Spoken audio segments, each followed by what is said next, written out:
আমি প্রার্থী নাকি আরেকজন প্রার্থী না কে হবেন সেটা আমরা জানি না, কিন্তু আমাদের মার্কা একটা আছে, সেটা হচ্ছে ধানের শীষ।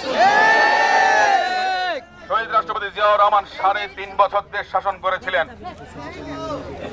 বাংলাদেশে দুর্ভিক্ষ হয়েছিল 19৭৪ সালে।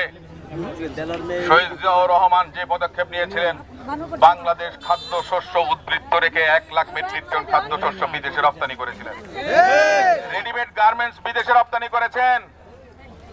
বেকার সমস্যা এত বেশি ছিল, শহীদ রাষ্ট্রপতি জিয়াউর রহমান শ্রম মন্ত্রণালয় করেছেন, ম্যান পাওয়ার ব্যুরো করেছেন, এদেশ থেকে শ্রমিক পাঠিয়েছেন মধ্যপ্রাচ্য সহ বিশ্বের বিভিন্ন দেশে। সেই শ্রমিক ভাইয়েরা ডলার পাঠিয়েছে। গার্মেন্টস রপ্তানি করে ডলার আমদানি পেয়েছি আমরা। খাদ্যশস্য বিদেশে রপ্তানি করেছি এবং খাদ্যশস্য উদ্বৃত্ত ছিল দেখে বিদেশ থেকে ডলার দিয়ে আমাদেরকে খাবার কিনে নিতে হয় নাই, যার কারণে বাংলাদেশের অর্থনীতির বুনিয়াদ সেটা জিয়াউর রহমান সাহেব দিয়ে গেছেন। দেশনেত্রী বেগম খালেদা জিয়া 1991 সালে ক্ষমতায় এসেছেন, নারী শিক্ষার প্রসার ঘটিয়েছিলেন,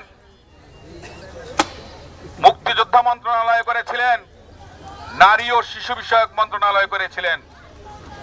ফ্যাসিস্ট সরকাররা বলতেন মুক্তিযুদ্ধের ওনারা সোল এজেন্ট, কিন্তু মুক্তিযোদ্ধা বিষয়ক মন্ত্রণালয় সেটা দেশনেত্রী বেগম খালেদা জিয়া করেছিলেন।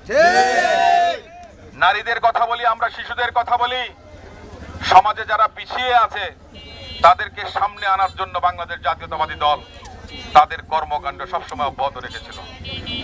যতবার ক্ষমতায় এসেছিল এদেশের উন্নয়ন হয়েছিল। 5 বছর করে বিএনপি ক্ষমতায় ছিল। ফ্যাসিস্টরা তো টানা 15 বছর ছিল। যতদিন ছিল তার থেকে কয়েকশো গুণ বেশি দুর্নীতি তারা করেছে। দেশটাকে ধ্বংস করে দিয়েছে, গণতন্ত্রকে হত্যা করেছে। বিচার বিভাগ থেকে আরম্ভ করে পুলিশ প্রশাসন বলেন, জনপ্রশাসন বলেন, সবকিছু দলীয়করণ করেছে। বিশ্ববিদ্যালয়গুলো মনে হয় যেন ডাকাতের চরণভূমি। সেই কারণে বাংলাদেশটাকে আবার গণতান্ত্রিক ধারায় ফেরত আনার জন্য, আইনের শাসন প্রতিষ্ঠা করার জন্য, সুশাসন এবং জনগণের শাসন প্রতিষ্ঠা করার জন্য আমি আপনাদের কাছে উদাত্ত আহ্বান জানাই, বাংলাদেশ জাতীয়তাবাদী দলকে আপনারা সমর্থন করবেন, ধানের শীষকে আপনারা সমর্থন করবেন।